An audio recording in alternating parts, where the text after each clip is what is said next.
Bonjour à tous, aujourd'hui on se retrouve pour parler des objectifs en SEO. Si vous regardez cette vidéo, vous avez probablement vu la vidéo d'introduction où j'aborde justement les grands sujets autour du référencement naturel. Qu'est-ce qu'il compose, comment est-ce que c'est fait, comment est-ce que vous pouvez travailler un petit peu avec le référencement, puis comment ça peut vous aider. Aujourd'hui, on part sur le deuxième point, donc celui de définir ses objectifs. C'est la première étape pour pouvoir lancer sa stratégie de référencement naturel. Aujourd'hui, pour définir ses objectifs, on va avoir différentes étapes qu'il faut respecter pour avoir une certaine logique, une certaine cohérence dans sa stratégie. Première étape, définir l'importance de définir ses objectifs en SEO. Deuxième, les types d'objectifs qui sont différents, qu'on va pouvoir voir ensemble, puis vous allez faire un petit peu votre choix parmi les différences. Troisième point, établir un objectif SMART en SEO. Je vais vous expliquer ce que c'est et à quoi ça consiste. Quatrième point, on va voir ensemble des exemples que je vais pouvoir vous donner pour y voir un petit peu plus clair. Cinquième point, l'importance de faire un suivi sur ces objectifs SEO, puis éventuellement d'ajuster en fonction des résultats. Voilà ce qu'on va voir aujourd'hui dans cette vidéo, c'est parti!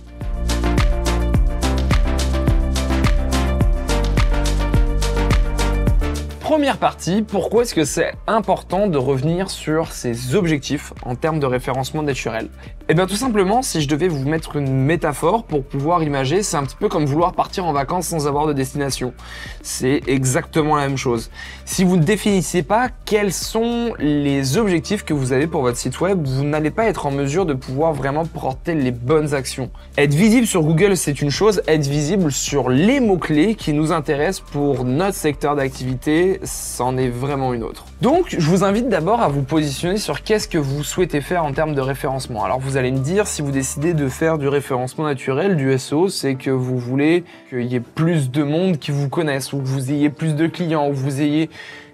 Il y a plein de raisons pour lesquelles vous voulez le faire. Puis, en soi, c'est pas vraiment une problématique ou c'est pas vraiment quelque chose de négatif de se dire qu'on a plein de raisons de vouloir faire son référencement naturel. L'objectif, c'est vraiment de pouvoir définir ce qui est le plus important pour vous. Si vous comprenez l'importance de vous définir un objectif, vous allez pouvoir performer de manière plus rapide. Vous savez où est-ce que vous allez, vous avez des unités de mesure qui vous permettent de quantifier est-ce que le travail que vous effectuez va dans la bonne direction par rapport à ce que vous souhaitez avec votre business. Donc c'est vraiment quelque chose que je vous recommande de faire dès le départ en fait. Pour résumer, posez-vous la question de pourquoi est-ce que vous voulez faire du référencement naturel.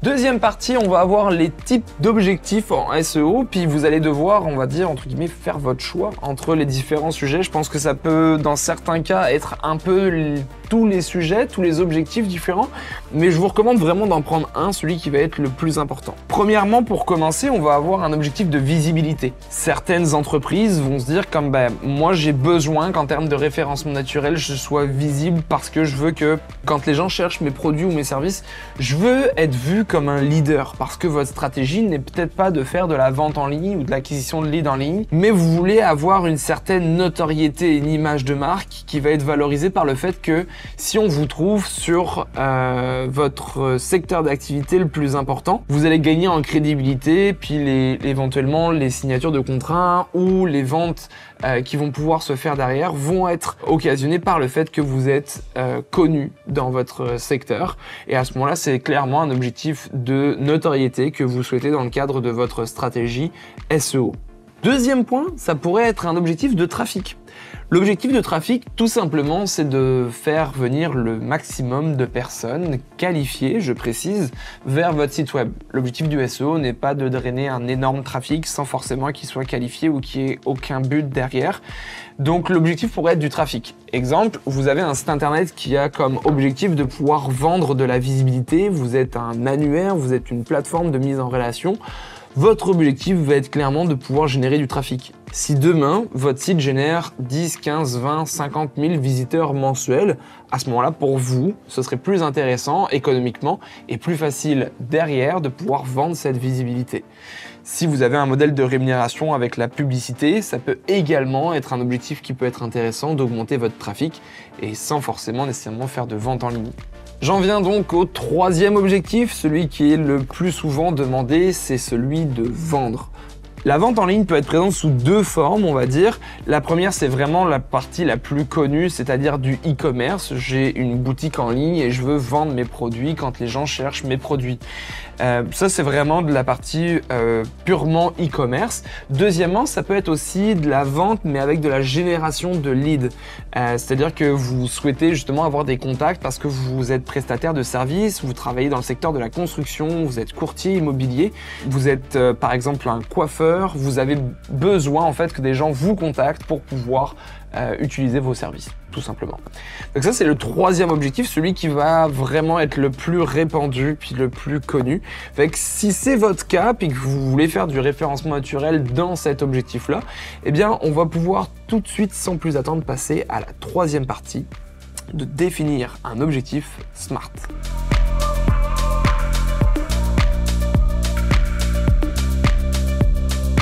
Alors un objectif SMART, qu'est-ce que c'est? Spécifique, mesurable, atteignable, réaliste et temporel. C'est les 5 critères pour pouvoir vous définir un objectif SMART. Si vous débutez en SEO, je peux comprendre que ce soit peut-être un peu flou ou que ce soit compliqué de pouvoir définir ça. Je pense que la meilleure école pour ça, c'est de quand même vous donner un objectif, même si vous pensez qu'il est atteignable ou pas atteignable. Donnez-vous quand même un objectif, puis dans le cadre de la réalisation de vos accomplissements en termes de référencement, vous allez rapidement savoir si c'est faisable, si c'est pas faisable, si ça mérite certains ajustements. Dans tous les cas, l'être humain est de manière générale très mauvais pour arriver à se donner des objectifs ou se donner une valeur en termes de temps que ça va pouvoir nécessiter. Fait aucune pression pour ça, essayez d'être le plus juste avec vous-même. Premièrement, un objectif spécifique, c'est, si on revient sur la partie des objectifs, c'est de définir qu'est-ce qui va être vraiment important pour vous. Vous identifiez l'élément qui va être vraiment le plus crucial. Si par exemple ça va être de pouvoir vous dire que c'est par rapport à la génération de leads, ben là c'est qu'on va pouvoir avoir vraiment un objectif très spécifique sur une page de votre site web par exemple. Puis là il va pouvoir être mesurable, donc la deuxième partie. Vous allez pouvoir savoir, ben, ok, aujourd'hui j'ai 5 demandes par mois, demain je voudrais en avoir 10. Ça va être un objectif qui va être mesurable.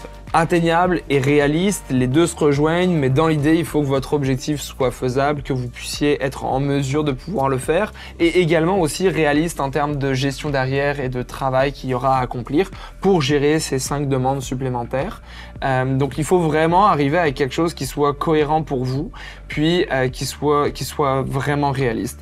Si vous voulez aller par là, commencez par vous donner un objectif, regardez comment est-ce que ça a évolué, puis vous allez pouvoir ajuster. Puis si par exemple cet objectif de doubler votre nombre de leads, il était sur une période de 3 mois, puis qu'au bout de 2, ça a toujours pas évolué, bah, peut-être revoyez juste le nombre ou éventuellement le délai.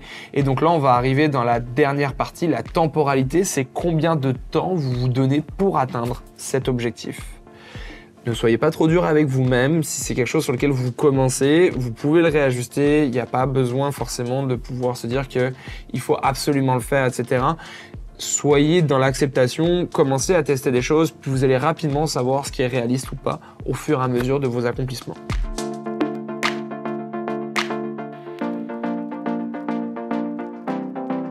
Quatrième partie, on va pouvoir voir ensemble des exemples. Je vais rester sur ce qui va être le plus commun, mais après, bien sûr, c'est quelque chose qui s'adapte, puis ça dépend de votre activité, de votre entreprise, puis de ce que vous voulez vraiment mettre en place.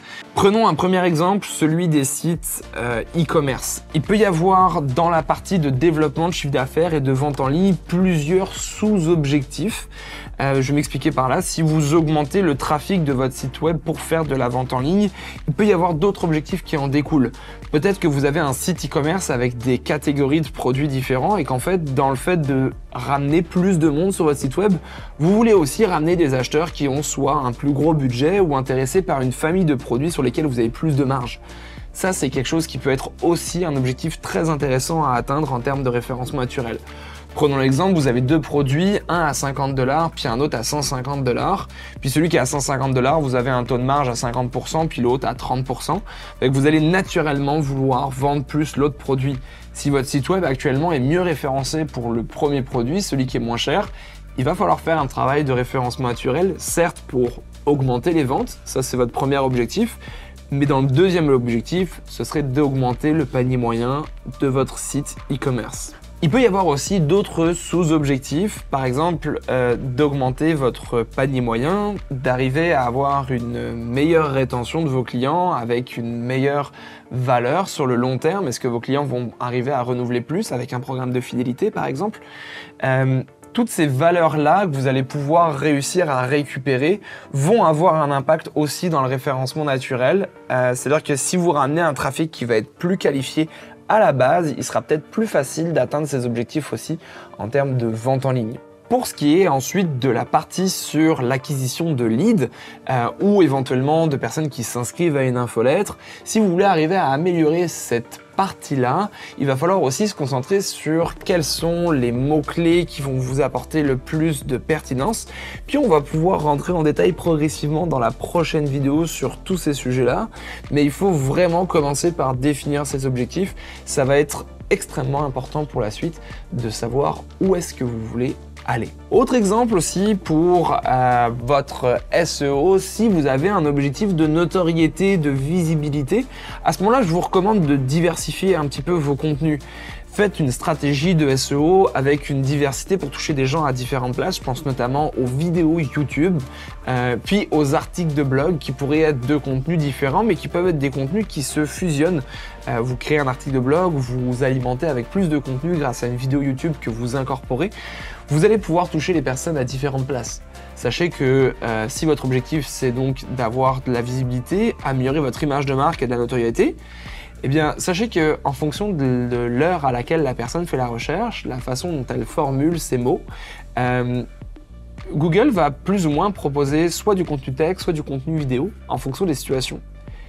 Si demain votre contenu est sous différentes formes, vous augmentez les chances d'avoir encore plus de visibilité. Sans pour autant avoir un objectif de conversion, vous allez quand même pouvoir être à différentes places, puis vous présenter comme un leader dans votre secteur d'activité. Il pourrait y avoir énormément d'exemples à citer. Je pense que c'est pas forcément l'objectif de cette vidéo. Vous aurez compris que l'objectif va avoir un impact par la suite dans la stratégie, puis dans les différentes étapes que vous allez pouvoir suivre après cette vidéo.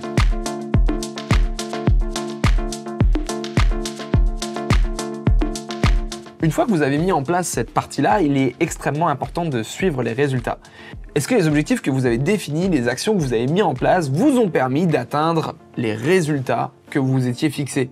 Si c'est le cas, très bonne nouvelle, continuez ainsi, vous êtes dans la bonne direction. Si malheureusement c'est pas le cas, il va falloir à un moment donné choisir et définir où est-ce qu'il y a quelque chose à améliorer, est-ce qu'il y a quelque chose qui ne fonctionne pas, est-ce que ça vient des objectifs qui en effet ne seraient pas atteignables et on n'a pas respecté forcément la structure SMART, est-ce que c'est une conjoncture de marché, il est important de vraiment identifier quelle est la cause. Donc pour ça il faut faire un suivi vraiment de manière très précise. Je vous invite à suivre les autres vidéos sur l'installation d'un Google Analytics ainsi que le paramétrage justement des objectifs, notamment avec Google Tag Manager. Une fois que vous avez ça qui est en place, ça vous permettra vraiment de pouvoir prendre les bonnes décisions en termes de stratégie. Voilà pour cette partie sur les objectifs. Je pense que c'est extrêmement important de se poser sur cette partie-là, de bien réfléchir à ce que vous souhaitez faire, quitte à ce que vous ayez des objectifs qui soient définis sur 3 mois, 6 mois, 1 an, 2 ans, puis que vous essayez de voir un peu comment est-ce que ça évolue, puis est-ce que vous êtes sur la bonne voie par rapport à tout ça. Je vous remercie d'avoir suivi cette vidéo, j'espère que ça vous a permis d'en apprendre un petit peu plus. Quant à moi, on se retrouve dans une prochaine vidéo justement pour faire une recherche de mots-clés. Maintenant que vous savez quels sont vos objectifs, on va regarder ensemble quels seraient les mots-clés qui vous permettront de les atteindre. Je vous dis merci et à très bientôt.